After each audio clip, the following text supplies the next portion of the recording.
Lecture number 18 subject physics class pre 9th date 25 April 2020।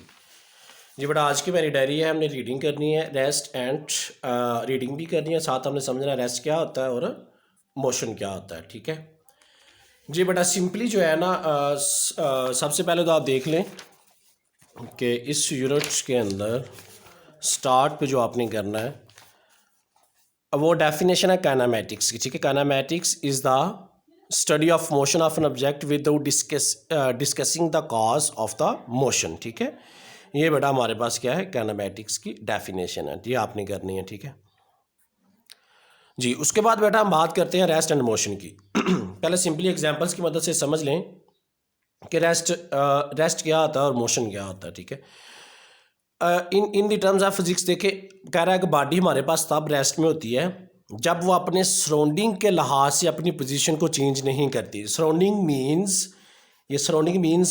यानी कि वो अपने गिरदो पेश, अपने इर्द गिर्द का उसका माहौल, अपना ओरिजिन, अपना रेफरेंस पॉइंट, ठीक है, उसके लिहाज से अगर वो अपनी पोजीशन चेंज नहीं ना कर रही तो वो फिर कौन सी हालत में है, वो रेस्ट की हालत में है। ठीक है, सिंपली इसके उलट है, कह रहा है कि अगर बॉडी मोशन में होगी अगर वो अपनी position with respect to surrounding change कर रही है। ठीक है, यानी कि अपनी सराउंडिंग के लिहाज से, सराउंडिंग्स मैं बार बार रिपीट कर रहा हूँ कि अपने गिरदो पेश, अपने इर्द गिर्द का माहौल और उसके बाद अपना रेफरेंस पॉइंट रीजन। ठीक है, ये हमारा होता है सराउंडिंग। इसके लिहाज से अगर बॉडी जो है अपनी पोजीशन को चेंज कर रही है, कोई ऑब्जेक्ट कोई भी चीज़ है, तो वो किस हालत में होती है, मोशन की हालत में होती है। ठीक है, सिंपली आप एग्जाम्पल ले लें कि जैसे आप लोग एक कार में ट्रैवल कर रहे हैं। ठीक है, तो आप जो है ट्रैवल जब करते हैं, रोड के ऊपर जितने भी ट्रीज़ होते हैं, आप अपनी जो है पोजीशन के लिहाज से आप क्या कर रहे हैं, आप मूव करके आगे चले जाते हैं। ठीक है, और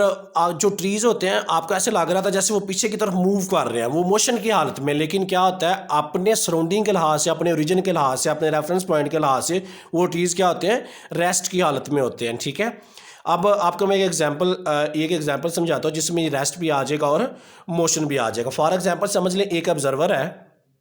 ठीक है, एक ऑब्जर्वर जो है बस से जो थोड़ा सा दूर रोड के थोड़ा सा ना एक साइड पे खड़ा हुआ है। ठीक है, वहाँ से रोड के ऊपर से एक बस गुजर रही है। ठीक है, वो ऑब्जर्व कर रहा है। ठीक है, उस ऑब्जर्वर के लिहाज से बस के अंदर जितनी भी चीज़ें हैं, जो पैसेंजर्स हैं, ठीक है, वो उसके लिहाज से क्या है, वो मोशन की हालत में है। ठीक है, वो क्या कर रहे हैं, वो उसके लिहाज से वो क्या है, मोशन की हालत में है।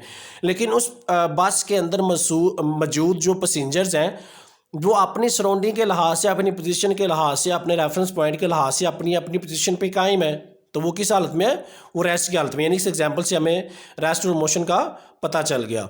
तो सिंपली जो है हम यहाँ पे इसकी डेफिनेशन करेंगे। A body is said to be at rest if the does not change its position with respect to its surrounding. ये आपने डेफिनेशन करनी है इसकी रेस्ट की। And a body is said to be in motion if its change its position with respect to its surrounding. अगर position को change कर रहा है वो किस में होगा, मोशन में होगा। ठीक है, the passenger in the bus are also moving with it. ये समझ लीजिए इसकी एक एग्जाम्पल है। ठीक है, आप इसकी कोई भी एग्जाम्पल लिख सकते हैं। ठीक है, लास्ट में लिखा था स्टेट ऑफ रेस्ट और motion of a body is relative. ठीक है, for example a passenger sitting in a moving बस इज एट रिस्क बिकॉज, ये जो मैंने आपको एग्जाम्पल बताई है सारी यहाँ पे लिखी हुई है। आपने सिंपली इनकी डेफिनेशंस करनी है और एग्जाम्पल आप यहाँ पे इनकी कोई भी लिख सकते हैं।